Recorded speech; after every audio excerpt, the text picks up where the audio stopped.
집안에 있어서는 안 되는 대표적인 물건이 바로 귀신을 부르는 물건입니다. 57년 딱 뒤야 가정에 그 어떠한 도움도 주지 못하며 자칫 큰 불행을 불러 가정을 파멸로 이끌지도 모르는 물건입니다. 이것들은 절대 집안에 두시면 안 됩니다. 이것을 집안에 두면 어떤 시기든 무조건 가정을 불행을 만나게 될 것입니다. 여러분 반갑습니다. 모모도도입니다. 세상에 모든 큰 사고를 내는 사람들, 큰 사기를 당한 사람들은 한결같이 이런 말을 합니다. 뭔가 씌인 것 같다, 뭔가에 홀린 것 같다라는 말을 말합니다. 57년 닭띠들, 혹시 이런 말 들어보신 적 있으신가요? 눈이 뒤집어졌다, 혼이 나간 것 같다라는 말을 말합니다. 물론 간혹 이런 말을 하신 분들도 있습니다. 에이, 귀신이 어디 있어? 내가 60년, 70년을 살았지만 귀신 한 번도 못 봤어 라는 말 말입니다. 맞습니다. 귀신을 정말로 믿지 않는 사람들이 많을 것입니다. 하지만 세상의 모든 종교들은 내세에 관해 이야기를 하고 혼령에 관해 이야기를 합니다. 기독교에서도 천당이니 지옥이니 하는 이야기를 하며 불교에서도 극락이니 지옥이니라는 말을 합니다. 그리고 가톨릭에서도 테마에 관한 이야기가 정말 많습니다. 57년 닭띠들, 절대 귀신을 무시해서는 안 되는 것이며 이 귀신들은 항상 장난을 하기에 그러한 것입니다. 귀신의 입장에서 보면 단순한 장난이지만 사람의 입장에서 보면 생명이 걸린 문제일 수도 있고 또 평생에 불행이 걸린 문제일 수도 있기에 그러한 것입니다. 절대로 이제 알려드리는 것들은 집안에 두지 마세요. 이것은 집안으로 귀신을 불러들이는 절대로 있어서는 안 되는 물건이라는 것입니다. 첫 번째, 집안에 향이나 촛불을 켜두지 마세요. 이는 집안으로 혼령을 불러들이는 대표적인 행동이 바로 초를 켜두거나 향을 켜두는 것입니다. 아마 누구라도 차례를 지내실 때, 제사를 지내실 때 향을 피우거나 초를 켜지 않는 분 없으실 것입니다. 그리고 또 제사를 다 마치고 나면 누구나 반드시 향을 끄고 초를 끄죠.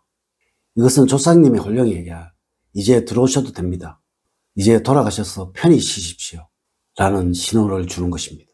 물론 조상님들 혼령이야 정말로 웬만해서는 여러분에게 해를 주지 않습니다. 하지만 평소에 켜두는 향이나 촛불은 전혀 객적인 혼령을 부르기에 그렇지 않다는 것입니다. 이런 객적인 혼령들이 집에 들어와 장난을 하게 되면 누구라도 큰 불행을 당하게 된다는 것입니다. 두 번째, 깨진 유리나 깨진 거울은 집안에 두지 마세요. 집안을 번영을 시키는 최고의 풍수 물건 중 하나가 바로 유리이며 거울입니다. 집안에 청결한 유리나 거울이 많은 집은 무조건 충분한 부를 누리는 집이며 또 누릴 집이라는 것입니다. 하지만 문제는 이 거울이나 유리가 깨진 것이거나 금이 간 것이라면 무조건 버려야 할 것이며 절대 집에 두어서는 안 된다는 것입니다. 이것은 귀신을 부르고 혼령을 부르는 것이기에 그러한 것입니다. 특히 거울을 사용치 않으면서 깊숙한 옷방 같은 곳에 바닥에 두는 일 절대 없도록 하십시오. 이렇게 되면 객적인 혼령들이 모여 57년 닭띠들의 가정을 불행이 생기는 가정으로 만들어 버린다는 것입니다. 세 번째, 집안에 부적이나 추술적인 것을 두지 마세요. 여러분, 인간이 사용하는 모든 물건 중에 혼령과 가장 밀접한 관계가 있는 것이 바로 추술적인 것이며 이 대표적인 물건이 바로 부적이며 소금단지이며 또 죽은 나무가지 같은 것들인 것입니다. 무속에서는 소혼령이라는 것이 있는데 이는 혼령을 부르는 행위이며 이 소혼령에 쓰이는 필수적인 물건이 바로 앞서의 물건들이라는 것입니다. 이런 것은 그냥 집안으로 혼령이나 귀신을 초대하는 것입니다. 여러분들, 조상님들의 혼령이 아닌 귀신은 절대 여러분들에게 어떤 복이나 행운을 주지 않습니다. 항상 장난을 치고 괴롭히며 힘들게 한다는 것입니다. 네 번째, 집안에 녹순칼이나 부러진 칼을 두르지 마세요. 녹순칼로 날이 시퍼렇게 살아난 칼은 무속인들이 소원 즉 혼령을 부를 때 사용하는 대표적인 물건인 것입니다. 특히 부러진 칼은 귀신이 가장 좋아하는 물건이며 이런 것은 어디에 있든 항상 귀신이 든 물건이라고 말을 한다는 것입니다. 집안 어디에 든 절대로 있어서는 안 되는 물건이 바로 이 물건인 것입니다. 다섯 번째, 집안에 인형을 두되 절대로 이것은 하지 마세요. 집안에 인형을 두는 것은 아주 좋습니다. 귀엽고 앙증맞은 것을 집안에 두는 것은 행복을 불러들이고 최고의 풍수소품이 될 수도 있다는 것입니다. 물론 저희 집에도 인형들이 있으며 이것을 보면서 저는 늘 즐거움을 찾습니다. 하지만 이 인형들에게 죽은 사람의 이름을 붙여서 사용하는 것은 절대 해서는 안 되는 것입니다. 어떤 식이든 사람의 이름은 붙이지 마시라는 것입니다. 어떤 이름이든 정말 웬만하면 다 죽은 사람의 이름을 붙일 수 있다는 것입니다. 예를 들자면 영이라고 이름을 붙이시면 수도 없는 죽은 영이의 혼령이 접신을 할 수도 있다는 것입니다. 인형에 이름을 붙이는 일만은 절대로 하지 마세요. 그냥 인형은 인형일 뿐 사람처럼 여겨서는 안 된다는 것입니다. 6번째, 절대로 죽은 사람의 사진을 걸어두지 마세요. 57년 딱띠들, 제사를 지내실 때 위패나 지방 대신 돌아가신 분들의 사진을 올려두신 분들 보신 적이 있을 것입니다. 이건 역시 돌아가신 조상님을 초대할 때 사용되는 물건이라는 것입니다. 물론 유품을 잘 보관하는 것은 정말로 복받을 행동이고 이것은 사진 역시도 그러합니다. 하지만 이것은 무조건 따로이 보관을 해야 하는 것이지 절대로 집에 걸어두셔서는 안 된다는 것입니다. 우리 풍수에서도 산자와 죽은 자의 경계는 분명하다고 말을 하며 음택과 양택을 구분하는 이유가 바로 이것인 것입니다.